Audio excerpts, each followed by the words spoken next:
concerning the ordinance? Anyone else have any comments? It's not on the agenda.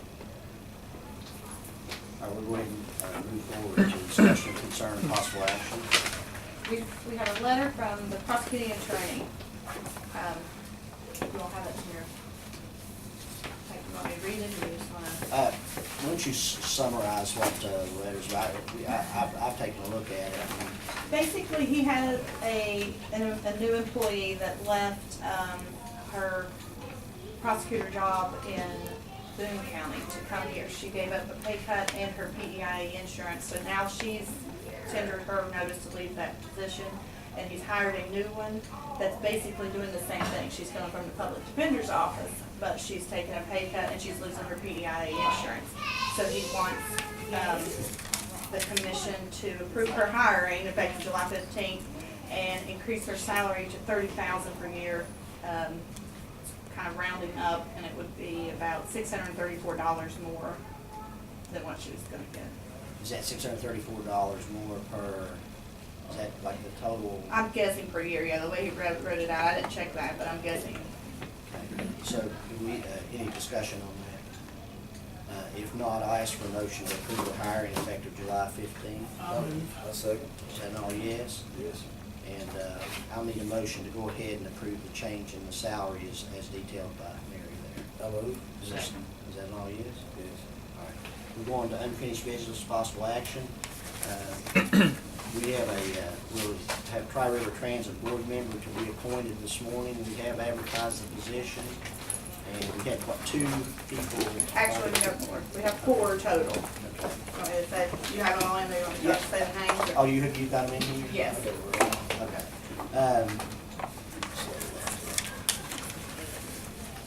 Is there any discussion by the commission on this, or do we, can we entertain a motion to appoint someone to this board?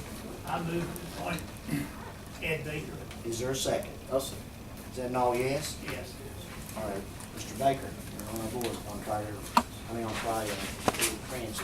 Tri-River Transit. They meet next week, you. And I will say that, knowing Mr. Baker pretty much all my adult life anyway, knowing he does have some experience with these type, with transportation and things of that nature, I think he'd be a welcome asset to that board. All right, the next thing on the agenda is the opening bids for mowing and trimming work at the Yeager Monument. Did you want to have a comment on this? I'll move that we accept the low bid, and contingent that they are certified business and insured.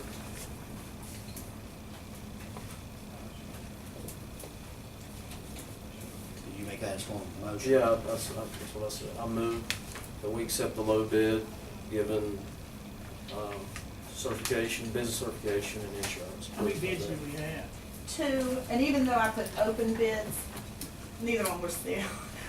The gentleman dropped this one off, and this one got sent to the county clerk's office, so they opened it and stamped it before it even came over to me. So they're not really sealed, but we only got 2. Do you want to see them? What are the bids? Well, one's a little. To cut the grass is $225. Hedges $350. That's only one time a year. Flowers needed, mulch needed. They buy that, and then the county reimburses them. If they cut down any shrubberies, they want to add rubber mulch. They don't have a price for that, and then they have flowers planted, need worked on. That would be extra. So there's not a total. I mean, it's a little Be difficult. $225 plus $350. Right. The, And then in the because extras. all we requested was the trimming and the cutting. And then the second one is to mow, weed eat, and trim hedges every 2 weeks for the remaining of the season would be $725 each time the upkeep is performed. So this one would that's, that would be cheaper. that's cheaper. That would be the lowest. So that's the low bid. Yeah.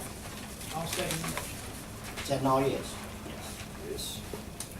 And they could just bring their certification and insurance stuff to Mary. We'll have that on file. Okay. Okay, we'll go ahead and move on to new business. Wait, Oh, okay. Ms. Rickman fell. Oh, I'm sorry. That's okay. Yeah, we wouldn't want to do that. Hey, He would surface eventually. He would surface eventually. sorry about that. That's all right, that's not a problem. Rick McDowell, Ryan Jefferson, left one. Okay.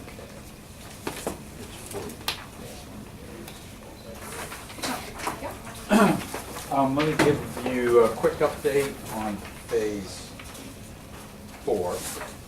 And Ryan will talk a little bit about phase 5, and then I'll come back, if that's all right, and talk about Camp Lakeview stuff. One of the things that the state requires us to do is to do what's called a certificate of substantial completion on the project, which just means that normally the engineer, we don't have an engineer, in lieu of having an engineer, I sign it as the project director, just that everything is up and functioning for the different contracts. We have 5 contracts. We've got a copy of the 2 forms from the state to do that. The other thing that's in there is, you remember that at the end of phase 2, the commission loaned the project $30,000 to help us when we get to this point when the state hasn't reimbursed us and we've got bills that we'd like to pay. And then when we return that money to the commission at the end of the 2012-2013 fiscal year, so the books would be balanced. And we said we'd come back if we found that we needed that money. So we're at the position where, again, we've got this time lag from the state, and we'd like to ask to be loaned that $30,000 until we finish phase 4, which I anticipate to be, since we've done the substantial completion, there's not very much left to do, but I think it's going to be done before the end of this calendar year. And then what we do is we return it and probably ask to borrow it for phase 5.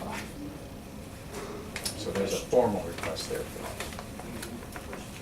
All right, I'll entertain a motion to go ahead with the request for the loan of $30,000 that we repaid at the end of phase 4. So moved. Is there a second? Second. Then all yes? All right. Mr. Jefferson. Hey, good morning, Commissioners.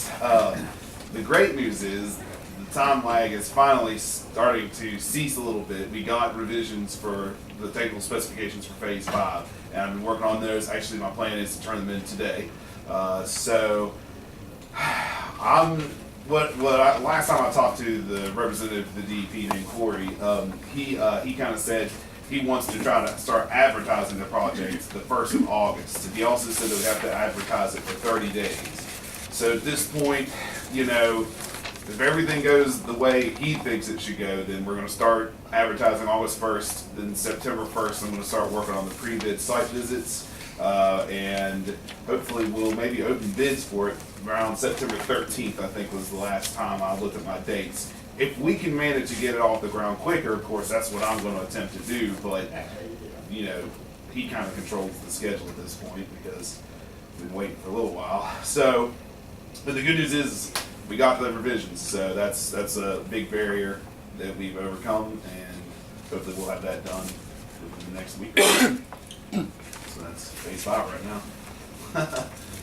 And we'd like to thank our commission president for that, sending that note. I think all those kind of little nudges help move it along, so appreciate you doing that.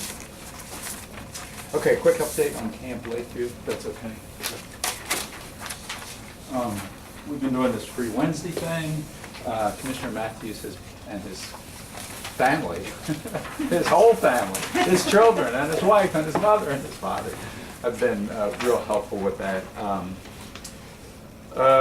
Yesterday we had our kayak races. We had some trophies left over that we sort of revamped to make them into kayak trophies. So we had 3 kids who won trophies yesterday based on age groups.